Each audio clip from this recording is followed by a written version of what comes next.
Okay, so we are going to do our exam 2 review. This would be the in-class review. And this is the one I'm going to show you what to do. Notice it says in class.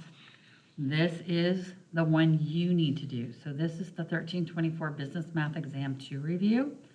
It's worth up to a daily quiz grade, up to 5 bonus points on your exam. You need to work it neatly in order on separate paper. So not this page, but another page. Submit as a single PDF document. You'll have more than one page, but it needs to be in one document so it's easy for me to grade.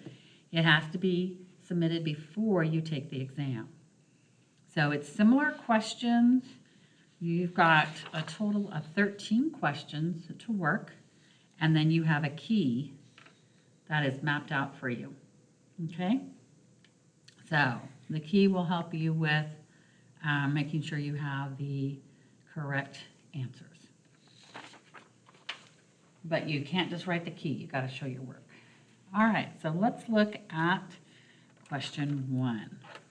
So we are going to start out with determining whether the quadratic function opens up or down to determine if it has a min or a max value. Find the coordinates of the minimum or maximum point. So this is exam 2 review, and this will be 1.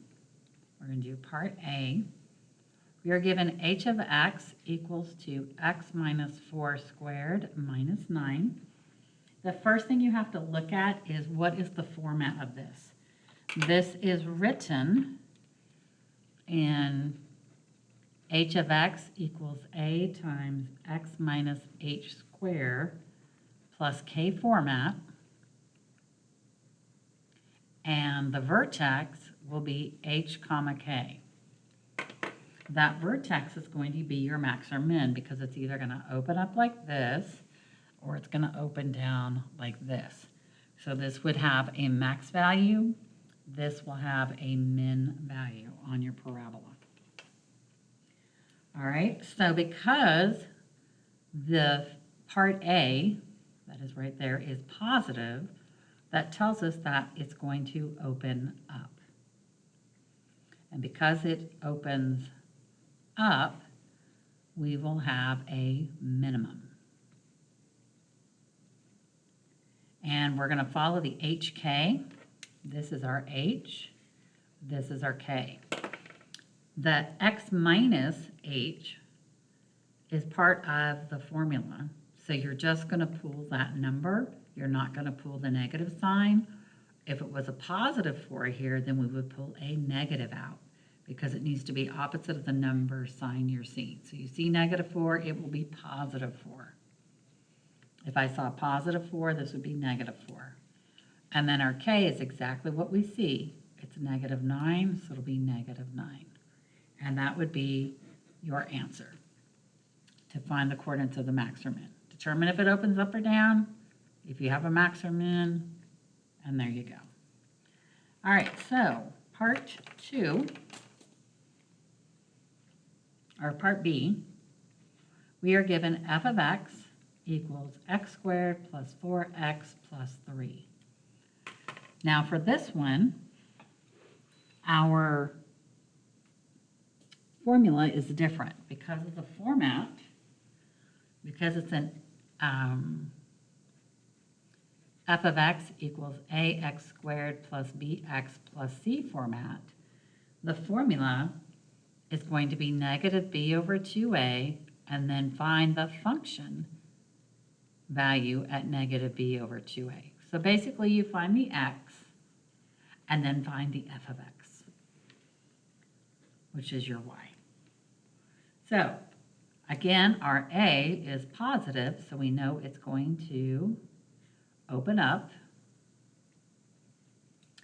And that tells us again that we're going to have a minimum.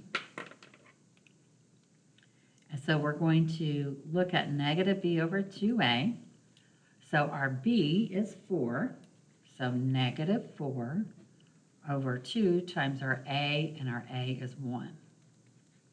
So that gets us negative 4 over 2. So this is what our x value equals. Negative 4 over 2 will equal to negative 2. Now, what we want to do is find f at negative 2, f at the x value. So that will get us negative 2 squared plus 4 times negative 2 plus 3. Negative 2 squared is 4. 4 times negative 2 is negative 8 plus 3. When we add those all together, we get 1. So the vertex for this one will be our x value at negative 2. And that should be negative 1. I forgot my negative. Sorry about that. And negative 1.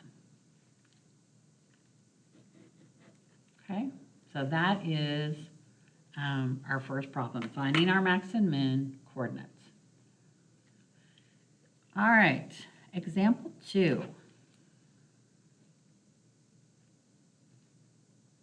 So for number 2, we are given a polynomial. So we are given f of x equal to x minus 3 to the 4th times x plus 2 to the 7th. The first thing we want to do is state the degree. So for the degree, we add our exponents. So our degree will be equal to 4 plus 7 equals 11. The next thing we need to do is find the x and y-intercepts. So to find the x-intercept, we need to set y equal to 0. So all of this, our f of x is the same thing as y, so we're going to set the whole thing equal to 0, but we're just going to take each part and set it equal to 0. So we'll have x minus 3 equals 0 and x plus 2 equal to 0. When finding the intercepts, the x-intercepts, the exponents won't change what they are. We'll add our 3 over and get x equal to 3. Subtract our 2 over, x equals negative 2. So this becomes 3 comma 0 and negative 2 comma 0. Those are our x-intercepts. For the y-intercept, we set x equal to 0. So that will be y equals 0 minus 3 to the 4th times 0 plus 2 to the 7th. This will get us negative 3 to the 4th times 2 to the 7th. Negative 3 to the 4th, we could plug this in a calculator, but that'll get us 81. And 2 to the 7th is 128. And that'll get us 10,368. So our point will be 0, 10,368. So those are our x and y intercepts. You want to write them in a point because that way you don't confuse them with asymptotes, that these are actually an intercept. All right, number 3 is about finding the vertical and horizontal asymptotes.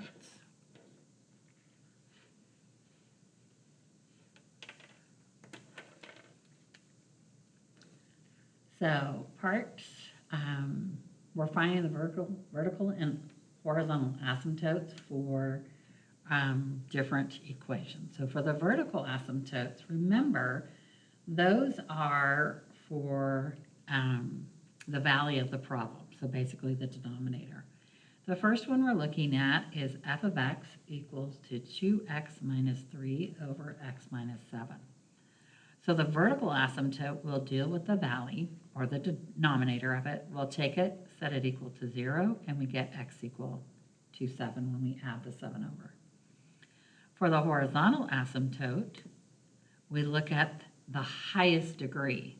It's always going to be a y equals. Don't forget that. That's where a lot of students mess up. Our highest degree is x, so we'll put x over x. I have 2 x's on the top. I have 1 x in the bottom. The x's cancel.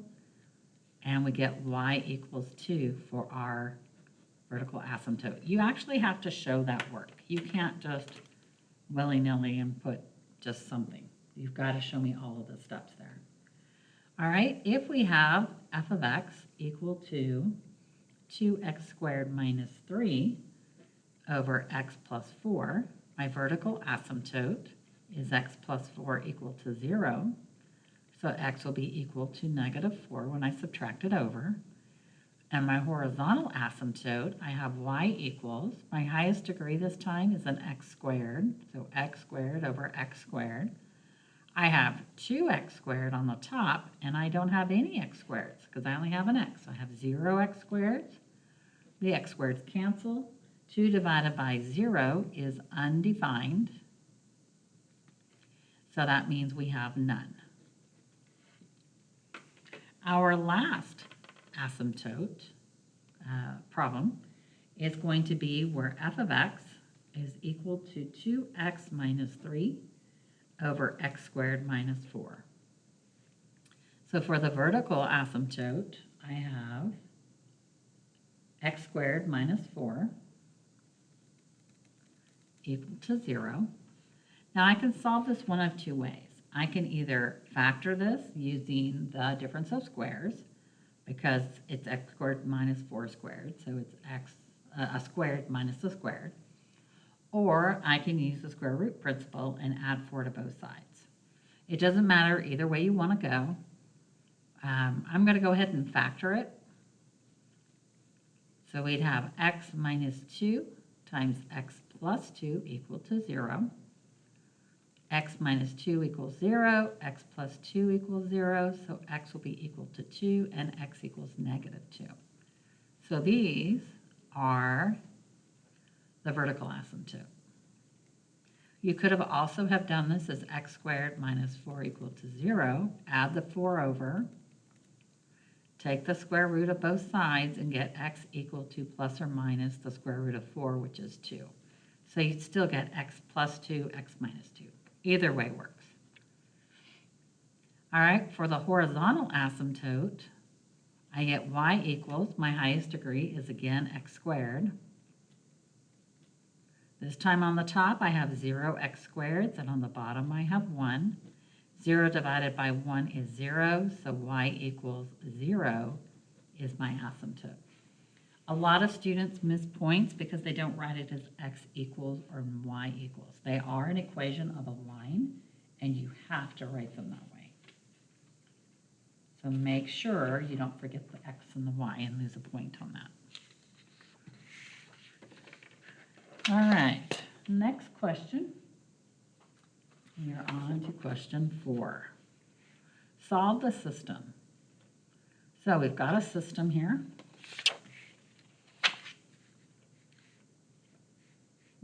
We're going to solve it two ways. So we've got x plus 2y equals 11 and 3x minus y equals 5. That's our system. Part A is by addition or substitution. So that means I'm going to either add or I'm going to substitute. I'm going to use addition, and I think I'm going to cancel out my y values. So on the top one, I'm going to do no change. And on the bottom one, I'm going to multiply by 2. So the top will not change at all. We'll have x plus 2y equals 11. And this will get multiplied by 2 on each part. So we have 6x minus 2y equals 10. That'll get me 7x. Our y's cancel, equal to 21. Divide by 7, x equals 3. Now we will sub x equals 3. I can do it into either one. I think I'm going to choose the first equation because I think it'll be simpler. So 3 plus 2y equals 11. Move my 3 over. Get 2y equal to 8. Divide by 2, y equals 4. So the answer will be 3, 4. It always needs to be put in that ordered pair. All right, part B will be by matrices. So the first thing I need to do, I'm going to rewrite the system just so you understand. I'm using the same problem. First thing is to write the matrix. So we have 1, 2, 11, 3, -1, and 5. So if you remember solving for matrices, the 1 in the corner this has to be a 1, and then after we get a 1 here, we will get a 0 below it. So I need to get 3 to be a 0, and how can I get 3 to be a 0? I need to subtract 3 to get it to be 0, and I'm going to take -3 and multiply it by my 1 in row 1, and then add it to row 2. So we will have -3 times row 1 plus row 2 will get me my new row 2. So -3 times row 1 will be -3 times 1, -3 times 2, and -3 times 11. -3 times 1 is -3, -3 times 2 is -6, and -3 times 11 will be -33. Now I want to add row 2. Row 2 is 3, -1, and 5. -3 plus 3 will get us 0. -6 minus 1 is -7. And -33 plus 5 would be -28. Rewrite the matrix. Row 1, we did not change at all. We used it, but we did not change it. Row 2 now becomes 0, -7, -28. All right, now we need to get this to become a 1. So -7, to get it to become a 1, I can just divide by -7, but we don't actually divide with matrices, so I'm going to multiply by the reciprocal. So I am now going to take -1/7 times row 2. So -1/7 times 0, -1/7 times -7, and -1/7 times -28. This still stays to 0 because anything times 0 is 0. This now becomes 1. If you need to, write the -7/1 and then realize it's going to be positive because a negative times a negative is positive, and 1/7 times 7/1 will get you 1. And again, negative times a negative will get us a positive, and we can also write this over 1. So 28 divided by 7 will get us 4. Rewrite the matrix. We have 1, 2, 11, 0, 1, 4. So we've solved this using matrices. So now our system is x plus 2y equals 11 and y equals 4. So we can do what we did before and sub y equals 4 into our equation. So x plus 2 times 4 equals 11. X plus 8 equals 11. We will subtract 8 from both sides and get x equal to 3. So our answer is still 3, 4, just as it was when we did it by addition. You're going to get the same answer because it's the same problem. Okay, so now we're moving on to number 5. Number 5 talks about some of our business functions that we need to know and understand. So number 5 says to find the cost function, the revenue function, the profit function, the average cost function, the break-even point, and compute the profit or loss corresponding to the projection level of 9,000. I would make sure I know how to do this. This is something that specifically states some business things that we need to know.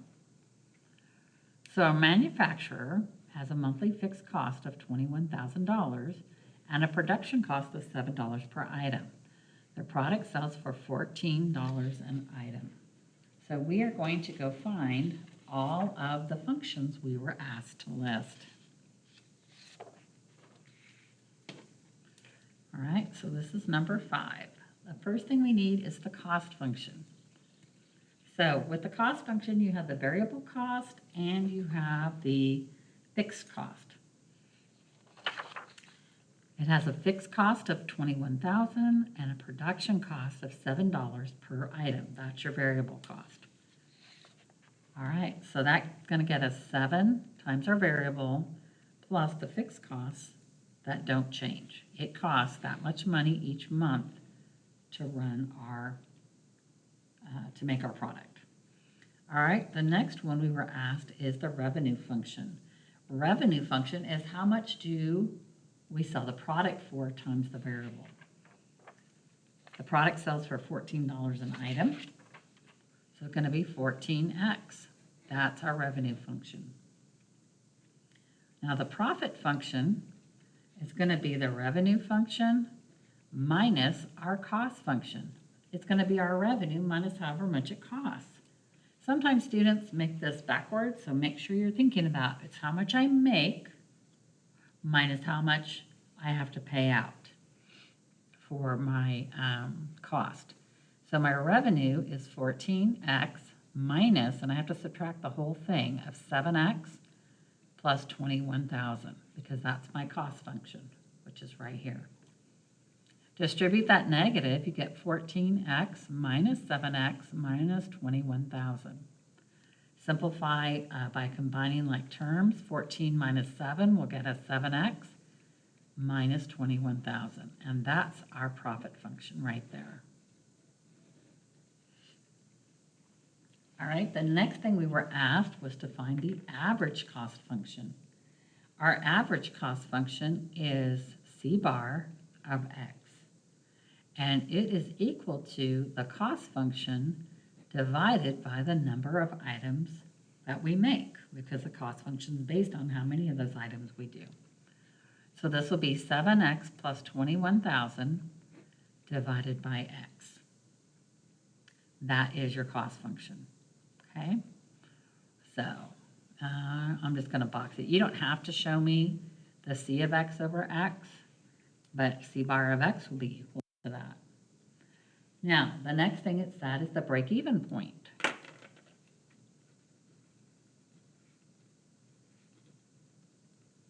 The break-even point means that we break even. This is our cost function equal to our revenue function, or our revenue function equal to our cost function. It doesn't matter.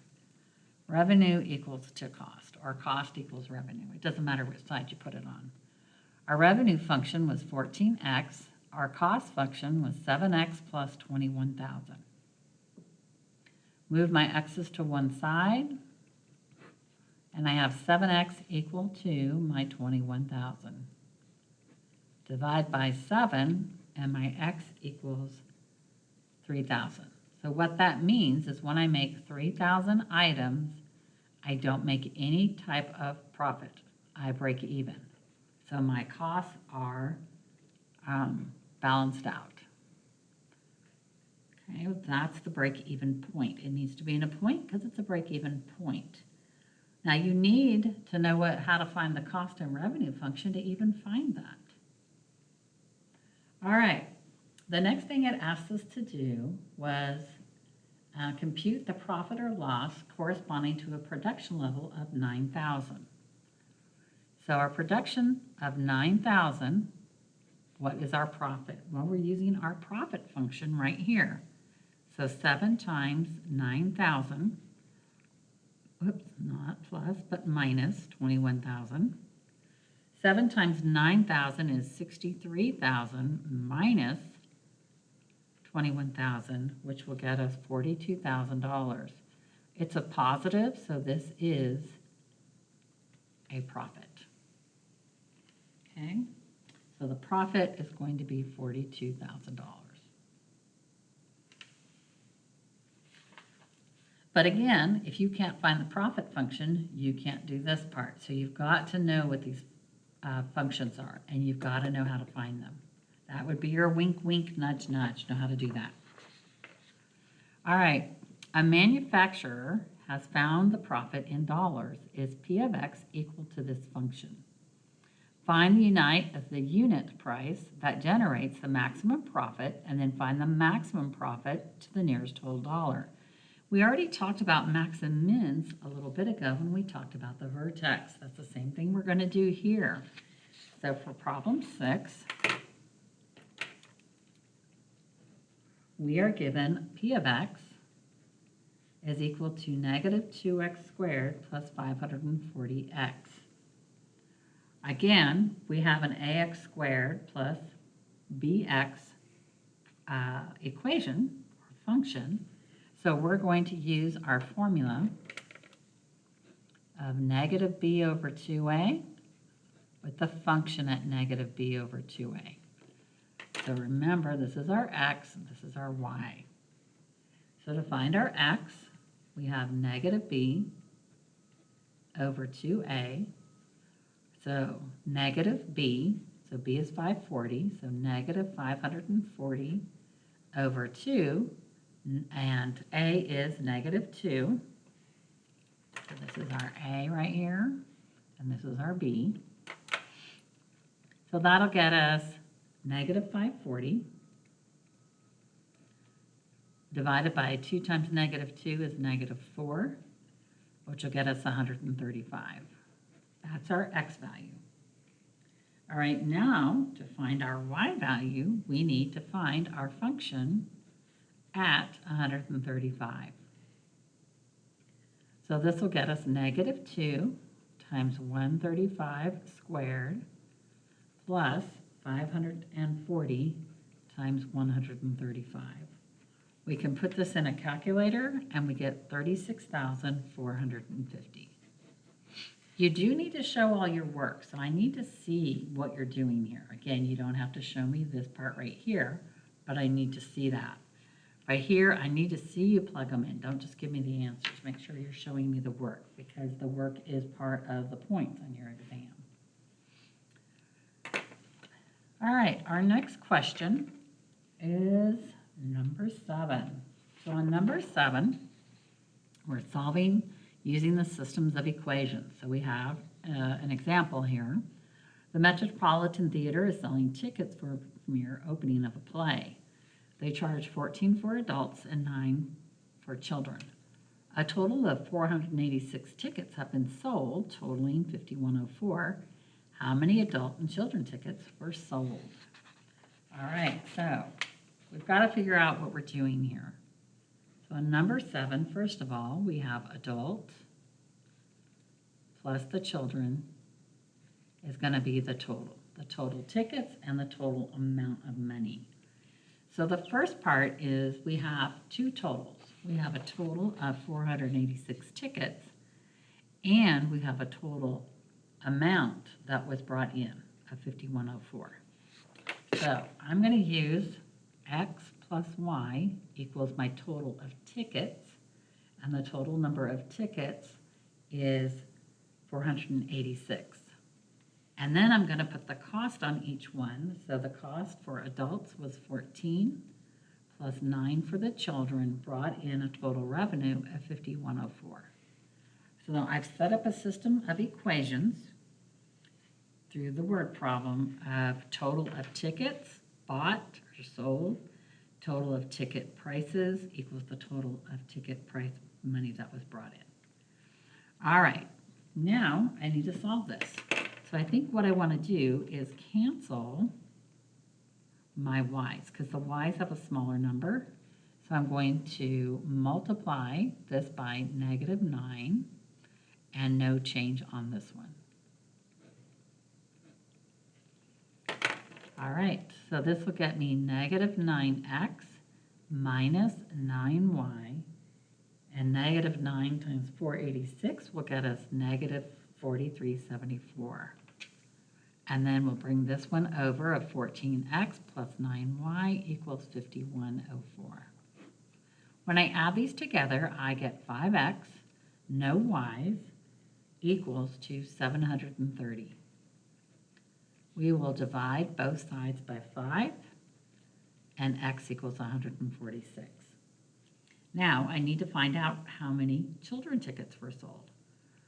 So I'm going to sub my x equals into the top one. So it's just like when we were doing our systems earlier. We're going to sub x equals 146 in.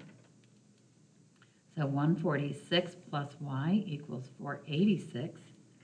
subtract the 146 over, and we end up with y equals 340. This one we're not setting up as a point because it depends on if you make your children x and your adult y, or your adult x and your children y. So we'll just state that we had adult equals 146 and children equals 340. So it's obvious what the answer is. All right, number 8. A manufacturing company makes 2 types of pies, apple and peach. The corner points are listed. We're going to create a profit function if the profit of an apple pie is 10 and the profit on a peach pie is 10. How many of each type of pie should be manufactured each day to realize a maximum profit? And what is the maximum profit? All right, so we are lucky on this one that we don't have to find the corner points. They are already given to us. So you don't have to find any of that. It's given to you with a profit function. You just need to know what to do with it. So for number 8, we're going to have a chart.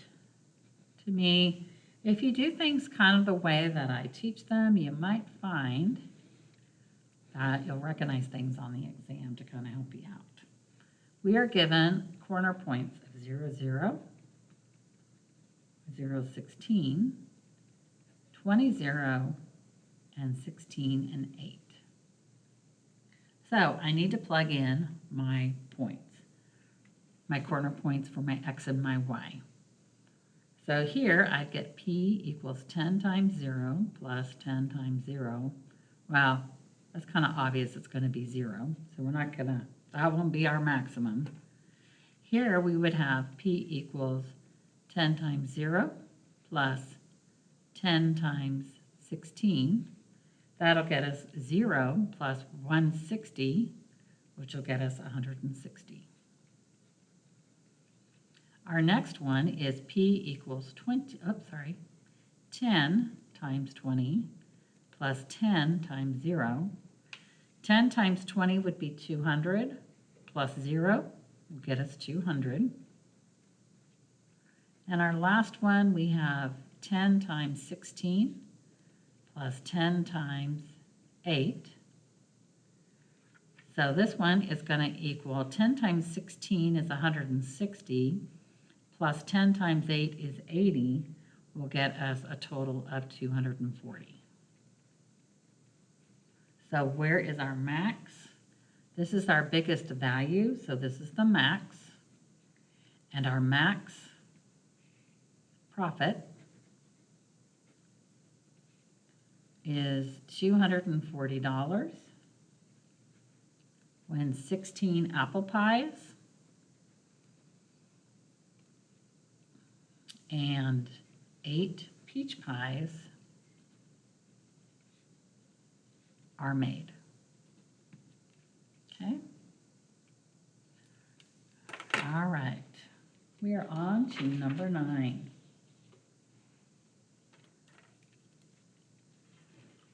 So in number 9, use the following system of inequalities to find the set of feasible solutions graphically for the system. Determine whether the solution region is bounded or unbounded. Find the coordinates of each corner point. All right, so we're given 2 equations, and then we're given 2, this is basically kind of some boundaries that we have, that x and y will both be positive. So that tells us we're going to stay in quadrant 1 again. I've got a graph for us here so that we can easily draw it, and we won't have the issues we had when I was doing the lesson without a graph. All right, so first thing we got to do for each of these 2 equations is find the x and y-intercept and do a test point. All right, so we have 3x plus y is less than or equal to 9. So the x-intercept is when y equals 0. So 3x plus 0 equal to 9. 3x equals 9. We'll divide both sides by 3, and x equals 3. So our x-intercept will be 3, 0. Our y-intercept is x equal to 0. So that will get us 3 times 0 plus y equal to 9. So y equals 9. And we have 0, 9 for our y-intercept. So these are the things that we'll need to graph. And then we need to check our test points. So we're going to test 0, 0. So that means that we have 3 times 0 plus 0 less than or equal to 9. Well, that's going to be 0. Is 0 less than or equal to 9? Well, yes, it is. This is true. So that tells us it's going to graph towards the origin. All right. Our next equation, let's do red, is 3x plus 2y less than or equal to 12. So our x-intercept, y equals 0. So 3x plus 2 times 0 equal to 12. So 3x will be equal to 12. Divide by 3, x equals 4. That gives us 4, 0. All right, let's do our y-intercept, where x is equal to 0. So 3 times 0 plus 2y equal to 12. 2y equals 12. Divide both sides by 2. Y equals 6. So that gives us 0, 6. And then our test point. We're going to test 0, 0. And again, we test that because it's the easy point to choose and plug in. So we have 3 times 0 plus 2 times 0 less than or equal to 12. We have 0 less than or equal to 12, and this is true, so it will also graph towards, looks like I have too many hands, sorry about that. It'll graph towards the origin. All right, so for our graph, we're going to go ahead and graph it on our paper. So we have 3, 0 and 0, 9. I'm going to use green for this one. So I have 3, 0 and 0, 9. I'm going to mark a graph line here. You will have a graph given to you on your exam to graph it easier, just like I'm doing here. Then we have 4, 0 and 0, 6. So 4, 0 and 0, 6. And then I'm going to draw the line. All right, so there is my graph. They both graph towards the origin. So my graph is going to be right here.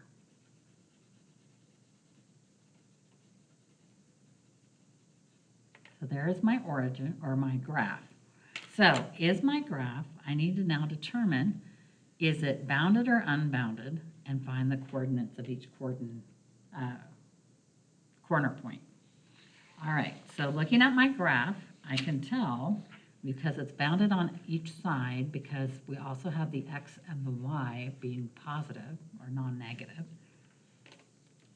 I know that my graph is bounded. My solution is bounded because it's got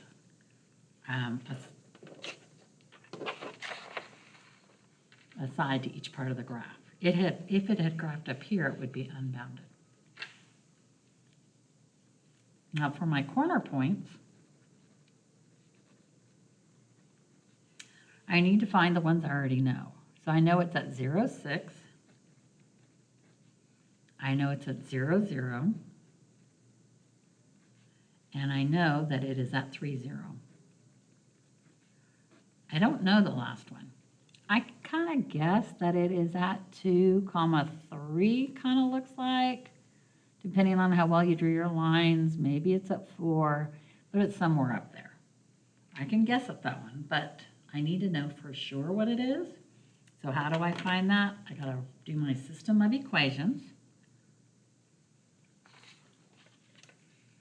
So my systems of equations are going to be the two equations that we've already dealt with.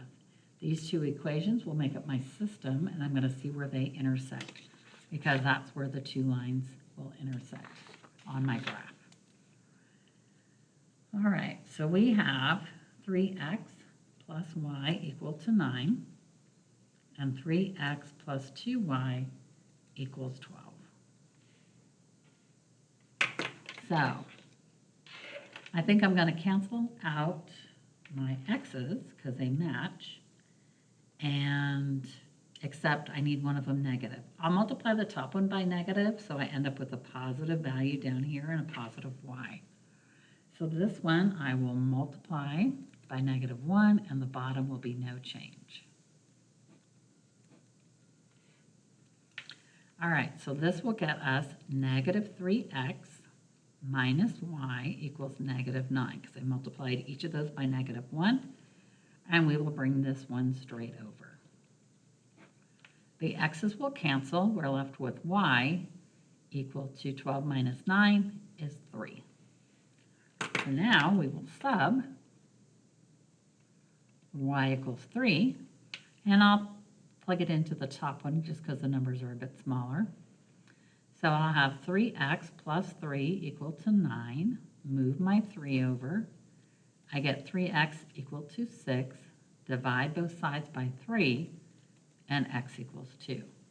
So my point will be 2, 3, which is what we guessed it would be. So now I'll add that here. So as I told you when we were doing these problems on in the lecture videos and or in class, depending on when you're taking this with me, then I told you you would only have to find one of these. You won't have to find a gazillion of them, okay? So 2, 3 goes in there, and that is finding all of your corner points, figuring out if the solution is bounded, graphing it, and finding all of this. This is what I would expect to see. And that's the end of our in-class review. Make sure you study for the exam and turn in your bonus review before you take the exam for credit.